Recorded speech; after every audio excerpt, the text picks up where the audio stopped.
Hey friends, welcome back to a new video, and in this video today I would like to share some of my great idioms, and these are very basic idioms which I would like to share with you all.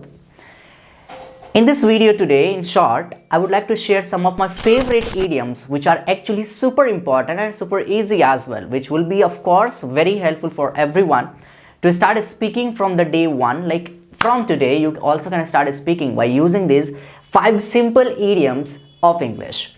Well, we all understand what is the importance of idioms, or if you don't understand, let me tell you in short what are idioms actually. Idioms are the short fixed expressions which have actually very different meaning by individual's word of it. In short, in Hindi I would like to explain it so that you can understand it a better way. Idioms वो fixed expressions होते हैं जिनके words to words translate करने से meaning तो कुछ और निकल के आती है, but उनकी meaning कुछ और ही हो जाती है. फॉर एग्जाम्पल लाइक हम हिंदी में भी इनको यूज़ करते हैं कई बार, लाइक हिंदी में हम इसको क्या बोलते हैं, मुहावरे बोलते हैं. तो मुहावरों का हमारे लाइफ से बहुत ही कनेक्टेड रीज़न होता है, बट उसके पीछे का रीज़न हम ना जानते हुए हम चीज़ों को याद कर लेते हैं. So this is why it becomes really very difficult when it comes for the real spoken English word. तो रियल स्पीकिंग इंग्लिश के टाइम पे हम उसको यूज़ नहीं कर पाते हैं. So in this video today I would like to share 5 most easy idioms which you will also understand and you can start speaking from today onwards. इनको आप यूज भी करना आप शुरू कर देंगे आज की लेसन से. और believe me, these are my 5 idioms which are my favorite, actually my personally favorite, and I use them a lot at the time of speaking, at the time of communication when I try to make with people. So you also are requested to watch this video till the end and learn these 5 idioms and start speaking with these idioms from today. Now for better understanding, let me take you to the board now so that you can understand in a very clear way, and I also can teach you and I also can convey my message to everybody in a very clear way. So without any further delay now, let's get into the board. तो आज के इस video के लिए सबसे basic सा जो idiom है हमारे पास पहला, वो क्या है, hold your horses. Hold your horses का मतलब क्या? अच्छा, मतलब बताने से पहले एक चीज़ मैं आपको बता दूं कि मतलब जानने से ज़्यादा इंपॉर्टेंट होता है उसकी सिचुएशन को फील करना, और वो चीज़ मैं आपको आज फील करवाऊंगा.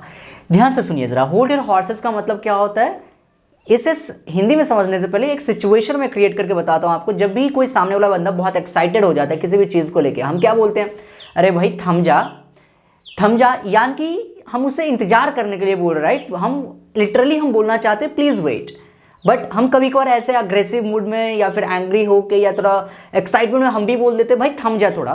तो इसके लिए हमें यूज़ करना होता है होल्ड योर हॉर्सेस, यानी कि उस वक्त आप इस सिचुएशन के टाइम पे आप बोल सकते हैं hold your horses please. Hold your horses का मतलब होता है प्लीज़ वेट. तो ये चीज़ आप हमेशा याद रखिए कि इट्स इंपॉर्टेंट कि आप सेंस और सिचुएशन को समझ के चलिए ताकि आपको बहुत ईजी हो जाए स्पीकिंग में, बहुत अल्टीमेटली यूज़ करना आपके लिए ईजी हो जाए. तो प्लीज़ वेट जो है इसकी मीनिंग यहाँ पे हो जाएगी. और आई होप कि आपको सिचुएशन समझ में आया होगा कि सामने वाला बंदा जब बहुत एक्साइटेड हो जाए तब जाके उसको आप बोलेंगे भाई थम जा ज़रा. तो इसके लिए आपको इंग्लिश में बोलना होता है प्लीज़, और प्लीज़ ना भी ऐड करें तो hold your horses. Hold your horses यानी कि इंतजार कर लो थोड़ा.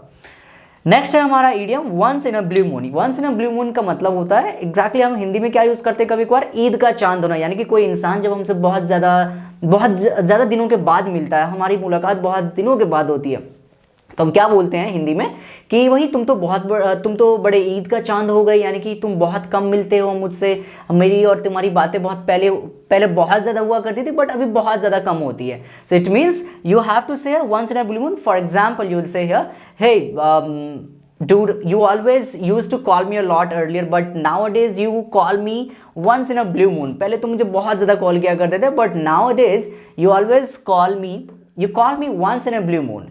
You call me once in a blue moon. We always used to talk a lot. हम पहले बहुत बातें किया करते थे, but nowadays we talk once in a blue moon.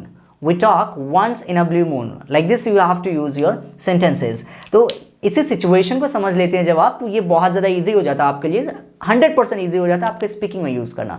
और from today onwards, from right now even, start using this my dear friends so that you can also understand कि इनको यूज़ करके आप भी नेटिव इंग्लिश स्पीकर जैसे अंग्रेजी में आप बात कर सकते हैं. So make sure about this. Next है हमारा नॉट अ रॉकेट साइंस. ये भी बहुत ज़्यादा हम यूज़ करते हैं, नॉट अ रॉकेट साइंस. हम लाइक एज अ टीचर कभी कभार हमें कुछ ऐसे स्टूडेंट मिल जाते हैं कि सर नहीं हो पाएगा, मैम नहीं हो पाएगा ये चीज़, तो हम क्या बोलते हैं यार रॉकेट साइंस थोड़ी नहीं है ये. इट मीन्स वो इतना हार्ड नहीं है जितना तुम सोच रहे हो, राइट. सो इस सिचुएशन को बोलने के लिए it's not a rocket science. It's not a rocket science का यहाँ पर मतलब हो गया यानी कि ईजी वर्क.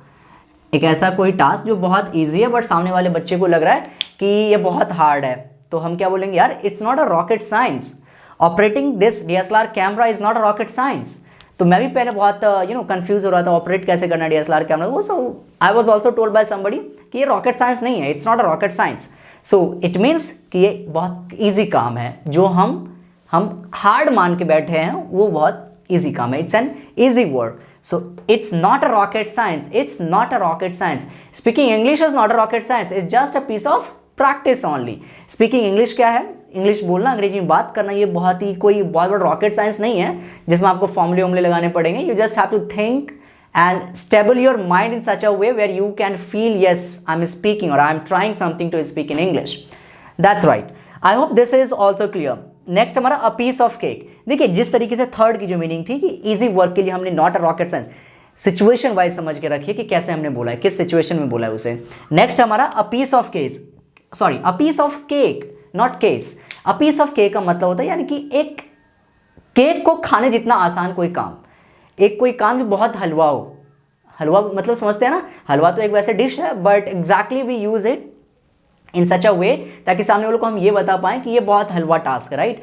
यार ये क्वेश्चन कैसे नहीं हो रहा है तुमसे, ये तो बहुत हलवा क्वेश्चन है। It's just a piece of cake my dude, it's just a piece of cake, it's just a piece of cake, यानी कि something that is very very very easy, something that is very very very easy. तो उस situation के लिए, उस point out करने के लिए, उस चीज़ को बताने के लिए आप वहाँ पे यूज़ कर सकते हैं। It's just a piece of cake, don't worry, I will help you to solve this question, don't worry.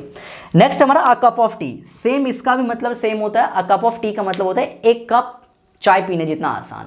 तो कोई भी ऐसा काम जो बहुत ही ज़्यादा आसान हो, यार बहुत ही ज़्यादा आसान हो। Just example, for example, taking care of a pet is a cup of T for me. किसी पेट का देखभाल करना मेरे लिए बहुत आसान है, तो हम क्या बोलेंगे, अ cup of T, it's not a rocket science.